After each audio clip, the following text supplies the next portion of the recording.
আসসালামু আলাইকুম।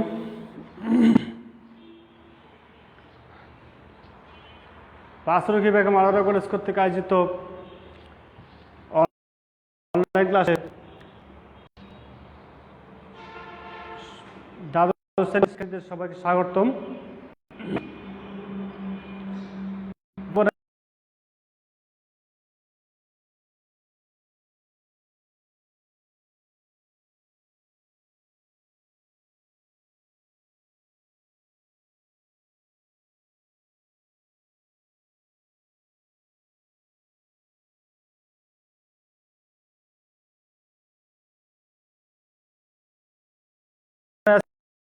মোহাম্মদ আজহার হোসেন এই অনুমানের তার বাকিটুকু আজকে দেখব।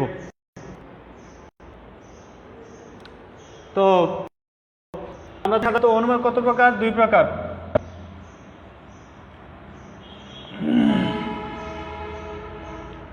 অবরোহ, আরেকটা হচ্ছে আরোহ। অবরোহ আবার দুই প্রকার, একটা মাধ্যম, একটা হচ্ছে অমাধ্যম। অমাধ্যম অনুমান আবার 10 প্রকার। এর মধ্যে উল্লেখযোগ্য হচ্ছে যেটা আমরা পড়ি আবর্তন,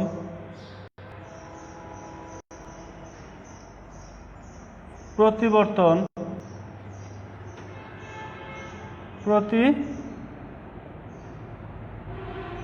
প্রত্যাবর্তন,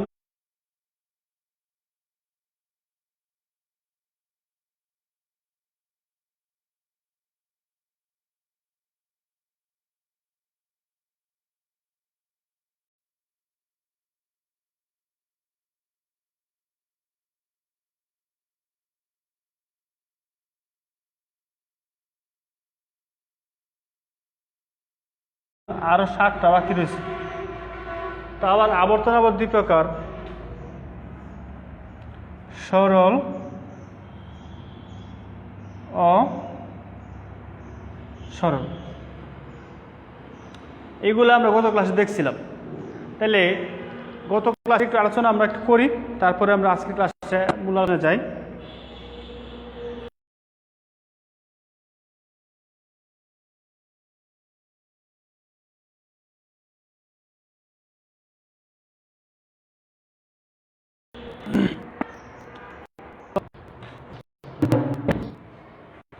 আবার একটু আমরা যদি দেখি,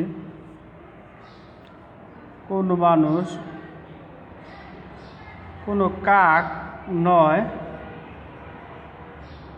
কোকিল, অতএব কোনো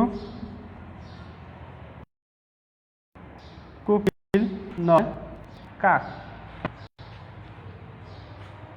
তাহলে কি বললাম আমরা? এখানে আবর্তন কাকে বলে সংজ্ঞাটা দেখতে হবে, যে অমধ্যম অবরোহ অনুমানে যে অমাধ্যম অবরোহ অনুমানে কি করা হয়? গুণকে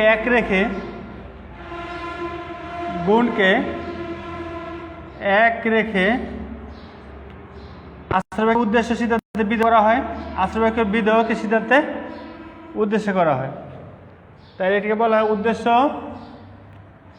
উদ্দেশ্য ও বিধেয়ের কি সঙ্গত? ন্যায়সঙ্গত স্থান পরিবর্তন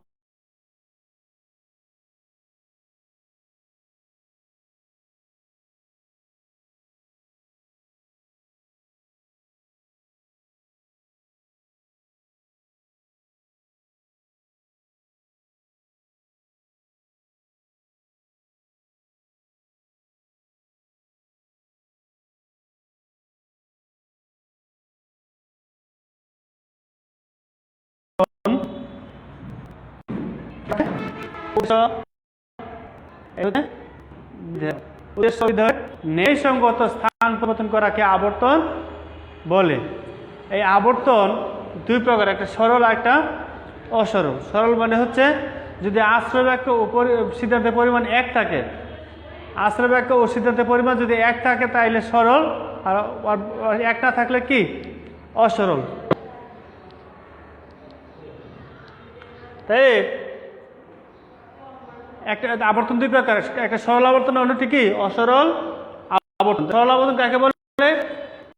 যদি আশ্রয় বাক্য ও সিদ্ধান্তের পরিমাণ যদি 1 থাকে তাহলে সরল আবর্তন, আর আশ্রয় বাক্য এবং সিদ্ধান্তের পরিমাণ যদি ভিন্ন হয় তবে অসরল আবর্তন। তাহলে আমরা এখানে কয়েকটা বিষয় দেখাইছিলাম যে এ বাক্যকে আবর্তন করলে আমরা পাই আই বাক্য, ই বাক্য আবর্তন পাই আমরা ই বাক্য, আর বাক্যকে আবর্তন করলে পাই আমরা আই বাক্য। ও বাক্য কি আবর্তন সম্ভব নয়।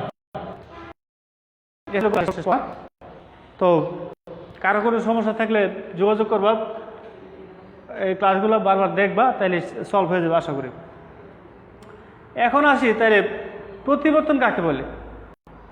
তাহলে প্রতিবর্তন আবর্তন পারে, প্রতিবর্তন বিষয়টা তোমার কাছে সহজ হবে। এই জন্য আবর্তনটা আগে দেখানো হয়েছে।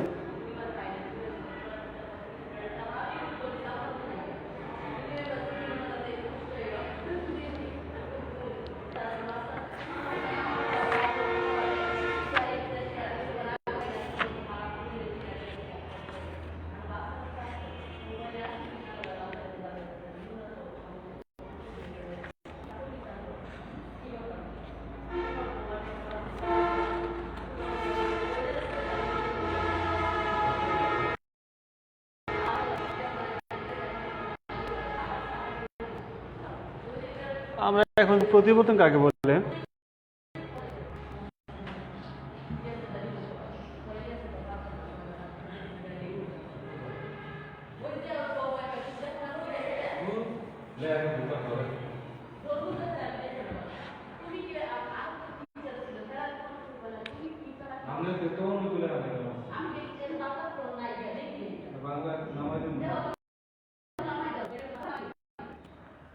সকল ব্যবসায়ী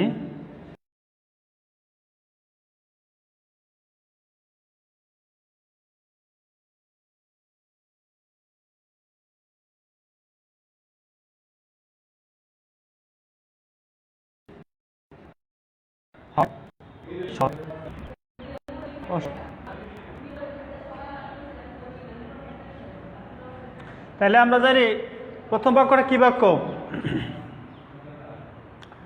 এ বাক্য সার্বিক সদর্থক বাক্য, এ বাক্য। তাহলে এ বাক্যকে প্রতিবর্তন করলে আমরা যেটা পাই সেটা হচ্ছে কি?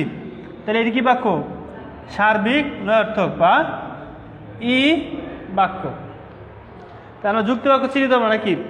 যুক্তি বাক্যের প্রকার 4 প্রকার, এ ই আই ও। ঠিক আছে, একটা সার্বিক সদর্থক, সার্বিক নয়ার্থক, বিশেষ সদর্থক, বিশেষ নয়ার্থক। এটা সার্বিক সদর্থক, সার্বিক নয়ার্থক, বিশেষ সদর্থক, বিশেষ নয়ার্থক। তাহলে এটা কি বাক্য? সার্বিক সদর্থক, আর এটা কি সার্বিক নয়ার্থক। তাহলে প্রতিবর্তন কাকে বলে খেয়াল করি। এই যে কি করলাম আমরা, এখানেও সেম, যে অমধ্যম অবরোহ অনুমানে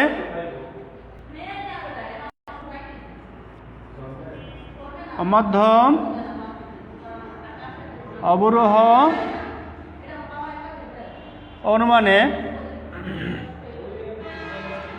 উদ্দেশ্য কি দুইটা, উদ্দেশ্য কি এক রয়েছে, উদ্দেশ্যকে এক রেখে, উদ্দেশ্যকে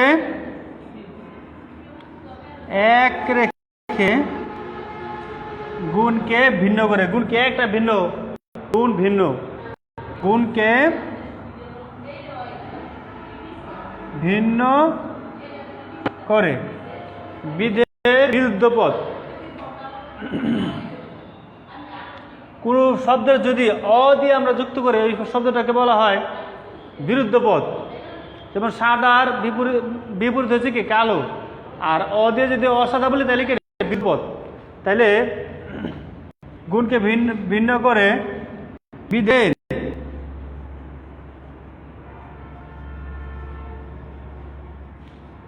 বিরুদ্ধ পদ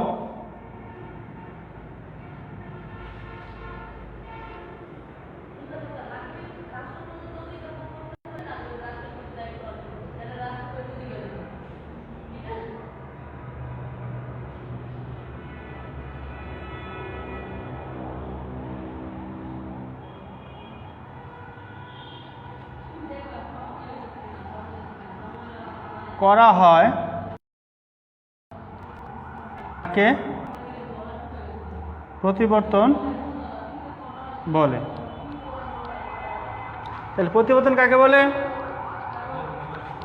আর প্রতিবর্তন নিজেও কি একটা অমাধ্যম অবরোহ অনুমান, ঠিক আছে?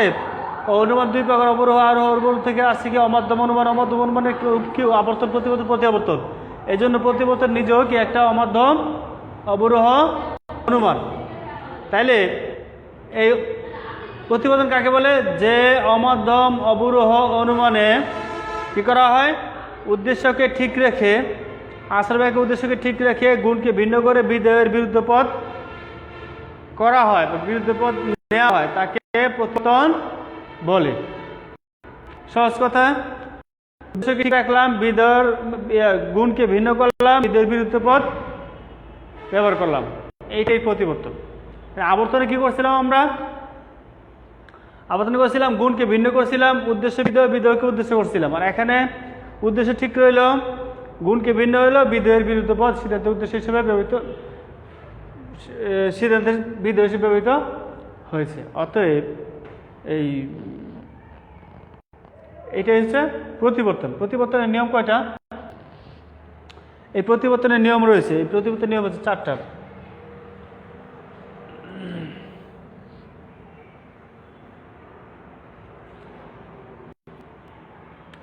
চারটা নিয়ম কি? উদ্দেশ্য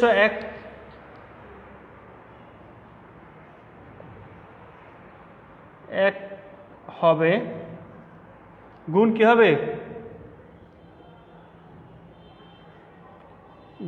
ভিন্ন হবে। কি লিখবো আমরা? আসল বাক্য সিদ্ধান্তের উদ্দেশ্য এক হবে, গুণ ভিন্ন হবে। 3, বিধেয়ের বিরুদ্ধ পদ, বিধেয়ের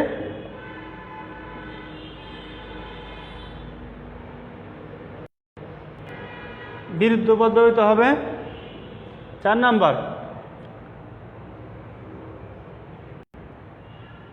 পরিমাণে এক হবে। এই যে আমরা দেখি এখানে এইটাও কিন্তু সার্বিক সদর্থ যুদ্ধবাক্য, এটাও কিন্তু সার্বিক নর্থক, মানে দুইটাই কি পরিমাণ কি সার্বিক। পরিমাণে কি হবে? এক হবে। আশ্রয় বাক্য এবং সিদ্ধান্তের পরিমাণ কি হবে? এক হবে। তাহলে আমরা কি পাইলাম? প্রতিবর্তনে উদ্দেশ্য এক হবে, গুণে ভিন্ন হবে, বিধেয়ের বিরুদ্ধ পদ ব্যবহৃত হবে এবং পরিমাণে কি হবে? এক হবে। তাইলে আমরা সহজে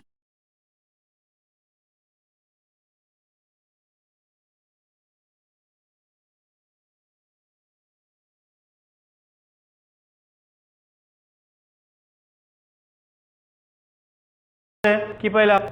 এককে প্রতিবর্তন আমরা কোন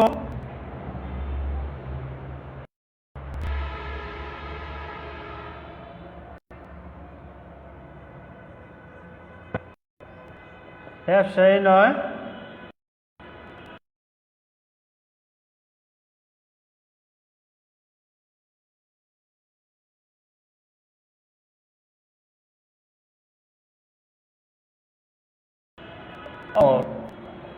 ব্যবসায়ী হয় মরণ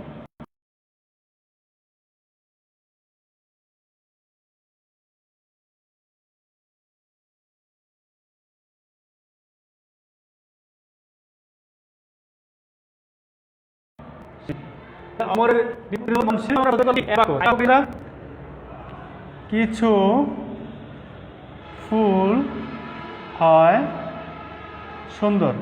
তাহলে হয় কি হবে? গুণ কি ভিন্ন হবে, বিধেয়ের কি হবে? বিরুদ্ধ পদ অসুন্দর। আর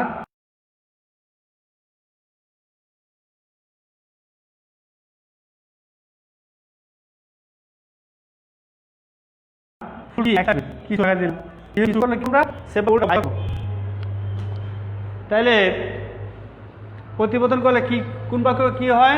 এ বাক্যকে প্রতিপতন করলে আমরা পাবো ই বাক্য, ই বাক্যকে প্রতিপতন করলে পাবো আমরা এ বাক্য, আই বাক্যকে করলে পাবো উ বাক্য, উ বাক্যকে করলে পাবো আই বাক্য। এই প্রতিবর্তনীয় প্রতিবর্তিত যে বাক্যকে প্রতিপতন করা হবে সেটাকে বলা হয় প্রতিবর্তনীয় বাক্য, আর প্রতিবর্তন যেটাকে যে করার ফলে যা হয় ওটাকে কি প্রতিবর্তিত বাক্য। ঠিক আছে, এখন আসি প্রত্যাবর্তন কাকে বলে। প্রত্যাবর্তন, তাহলে প্রতিবর্তন করার পরে কি করবো আমরা? এটাকে আবর্তন করব। তাহলে আবর্তন করি আমরা।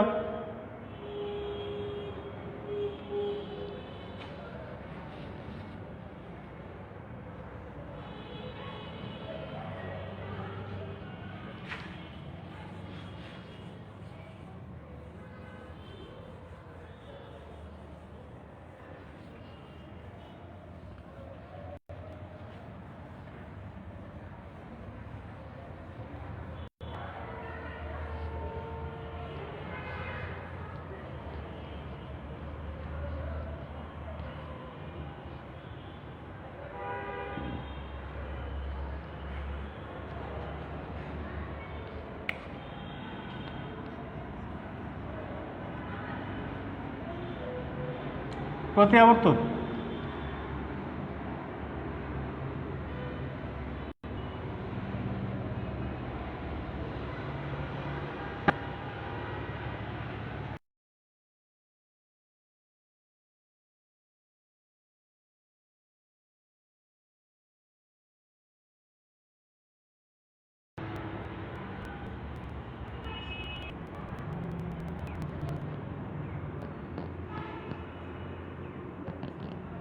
কোনো কাক নয় কোকিল, এটাকে প্রতিপতন করলে কি দাঁড়াবে?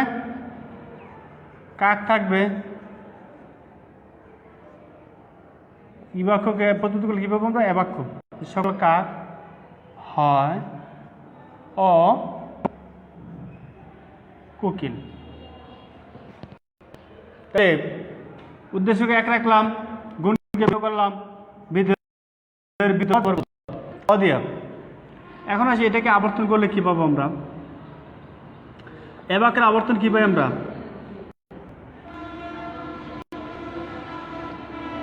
এটাকে আমরা প্রতি আবর্তনীয় তো নিয়, এটা কি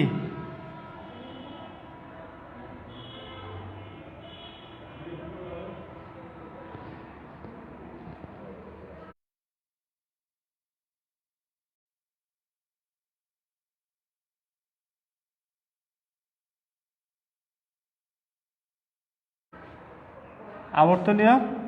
আবর্তন করলে কি পাবো আমরা? হয়, ঠিক আছে, বিধেয়কে উদ্দেশ্য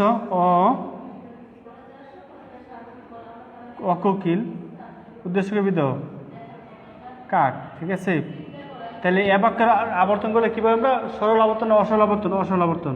তাহলে কিছু কিছু অকোকিল পাখি হয় কাক, কিছু অকোকিল পাখি হয় কাক, এরকম হবে আর কি বিষয়টা। হ্যাঁ, আর একটু আমরা যদি একটু বই থেকে একটা উদাহরণ দেখি তাহলে আমরা একটু সহজ হবে।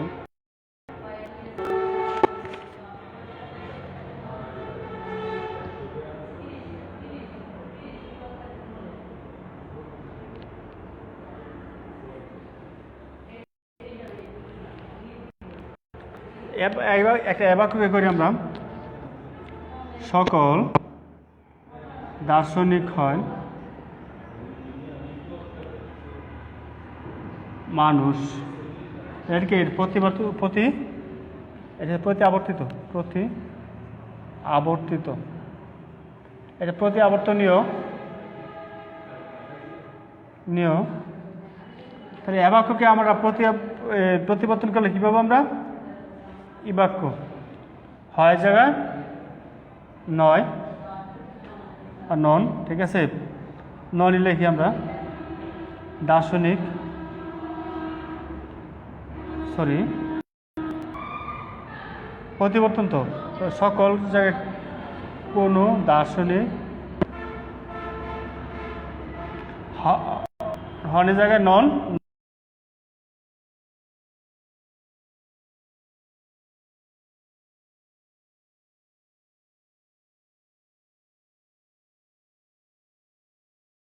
মানে বানর কি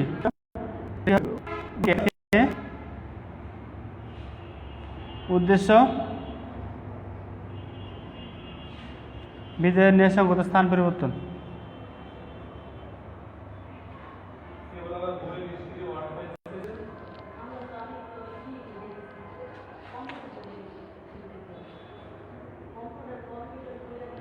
তাইলে এটা কি প্রতি আবর্তিত।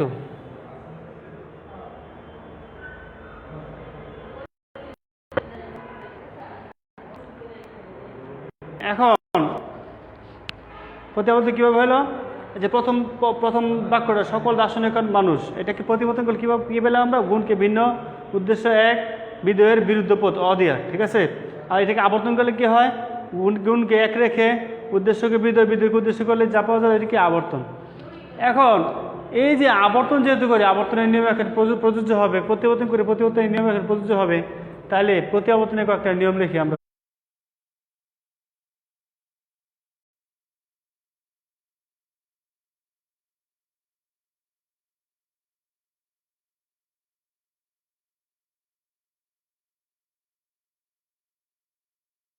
এই যে সেম চারটা নিয়ম কি, প্রতি আবর্তন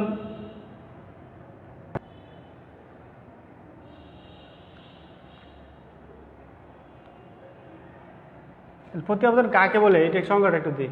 প্রতি কাকে বলে, তাহলে কাকে বলে, উদ্দেশ্যকে কি করে, এই যে উদ্দেশ্য সরাসরি কি হয়েছে সিদ্ধান্তে বিধেয় হয়েছে, গুণকে কি করে ভিন্ন করে, বিধেয়ের বিরুদ্ধ সিদ্ধান্ত উদ্দেশ্য হিসেবে ব্যবহৃত হয়। তাহলে কি হবে, যে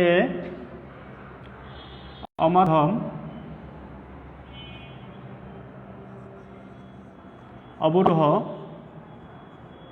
অনুমানে উদ্দেশ্যকে বিধেয় করে, উদ্দেশ্যকে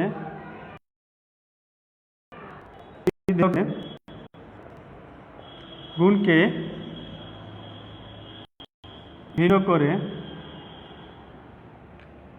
বিধেয়ের বিরুদ্ধ পদ, বিধেয়ের বিরুদ্ধ পদ সিদ্ধান্তে উদ্দেশ্য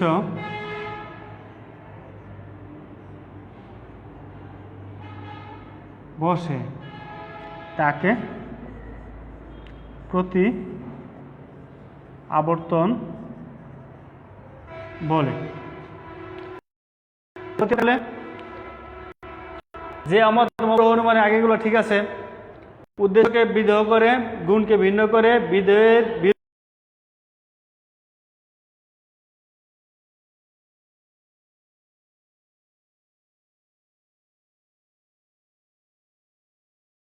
বিরুদ্ধ সিদ্ধান্ত বসে তাকে প্রত্যাবর্তন বলে।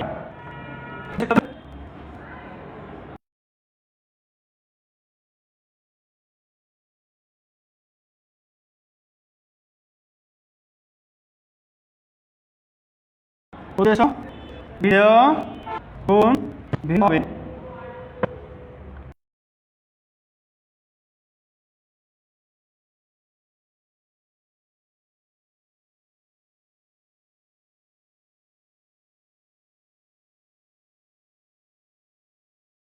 বিধেয়ের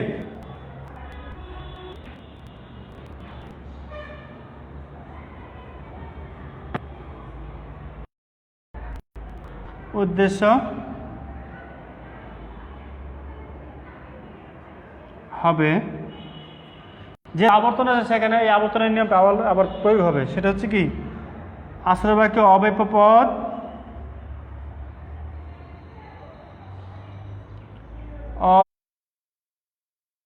অব্যাপ্য পদ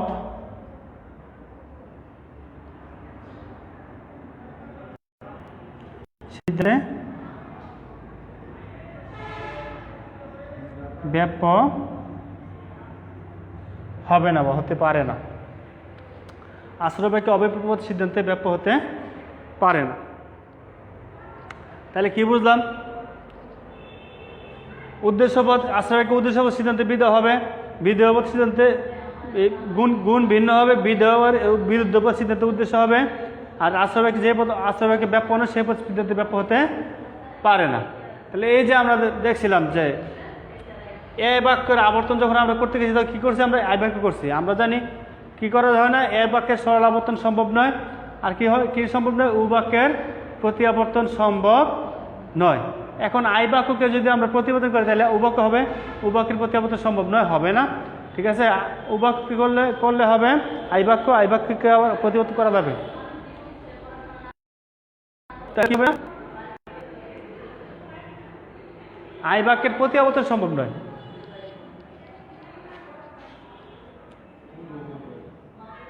আই বাক্যের প্রতি আবর্তন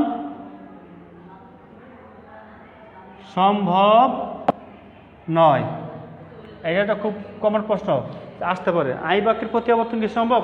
আই বাক্যের প্রতি আবর্তন সম্ভব নয়, কারণ কি উ বাক্যের আবর্তন সম্ভব নয়। আই বাক্যকে প্রতিপাদন করলে আমরা কী পাবো, আই বাক্য উ বাক্য পাবো, উ বাক্যের আবর্তন সম্ভব নয়। এটা আসলে এই যে ই বাক্যের প্রতি আবর্তনে কোন বাক্য হয়, ই বাক্যের প্রতি আবর্তন কী পাবো, আই বাক্য পাবো, কারণ ই বাক্য বলে এ বাক্যের কি সরল আবর্তন সম্ভব নয়, এর জন্য আই বাক্য পাবো। ঠিক আছে, তো আজকে মোটামুটি আমরা যা পড়লাম,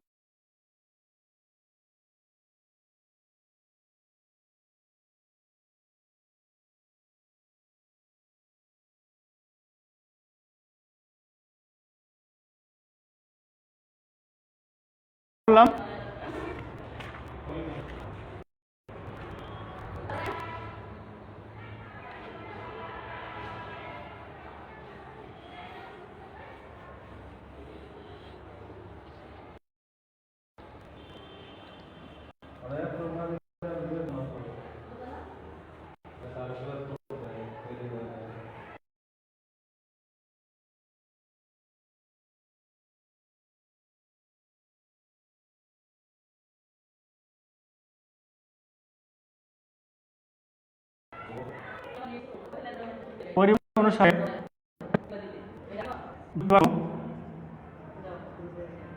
চার প্রকার, গুণ অনুসারে দুই প্রকার, সদর্থক নয় অর্থক। সদর্থক মানে হয় আর স্বীকার, নয়ার্থক মানে নয় বা অস্বীকার। আর পরিমাণ অনুসারে দুই প্রকার, একটা সার্বিক আর ওটা হচ্ছে বিশেষ। সার্বিক মানে বেশি, বেশি মানে কি কম। বেশি কী দিয়ে শুরু হয়, সকল, সব, সমস্ত এগুলোতে বেশি হয়, আর কিছু কিছু কিছু এগুলোতে কম হয়। আবার কোনো দিয়ে একটা কোনো যদি লেখা হয় তাহলে একটু বেশি। তাহলে গুণ ও পরিমাণ অনুসারে যুক্তি বাক্য চার প্রকার। একটা হলো এই যে সার্বিক সদর্থক,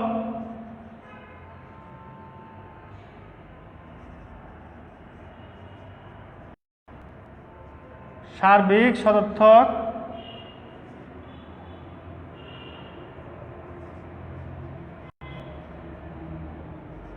সার্বিক নয়ার্থক, বিশেষ সদর্থক, বিশেষ নয়ার্থক। তাহলে সদর্থক মানে কি, এই যে হয় সদর্থক, নয়ার্থক মানে কি নয়, নয়ার্থক। সদর্থক মানে হয়, নয়ার্থক মানে নয়। তাহলে সার্বিক সদর্থক বাক্যে কি দেওয়া হয়, সকল, সকল। এখন আমি ভিতরে যা লিখি তাই হবে। যদি লিখে সকল কাক হয় কালো হবে, সকল মানুষ মরণশীল হবে, সকল ছাত্র হয় মরণশীল হবে, ভালো হবে, যা লিখি তাই হবে। এখন সার্বিক নয়ার্থক বাক্য চেনার একটা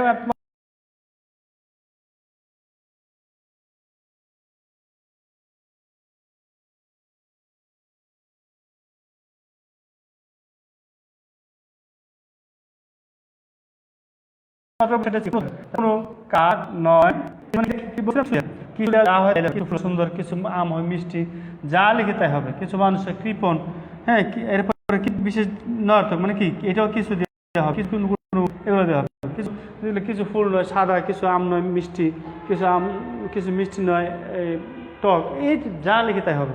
তাইলে কি বুঝলাম, গুণ ও পরিমাণ সহ যুক্তিবাক্য কয় প্রকার? সদর্থক 4 প্রকার: সার্বিক সদর্থক যুক্তিবাক্য, সার্বিক নর্থক যুক্তিবাক্য, বিশেষ সদর্থক, বিশেষ নর্থক যুক্তিবাক্য।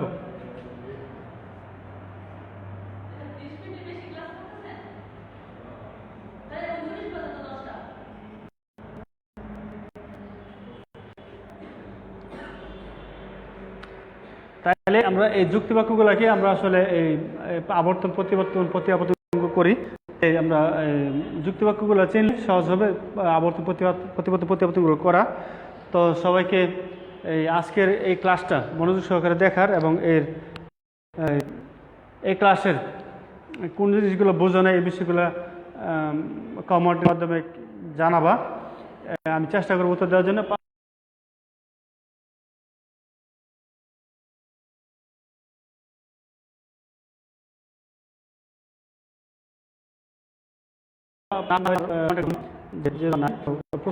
সবাই আরও এই আগে আমন্ত্রণ জানিয়ে লাইভ ক্লাসে উপস্থিত থাকার জন্য ধন্যবাদ জানিয়ে, কিংবা পরবর্তী দেখার জন্য ধন্যবাদ জানিয়ে সবাইকে আজকের মতো এখন শেষ করছি। আল্লাহ হাফেজ,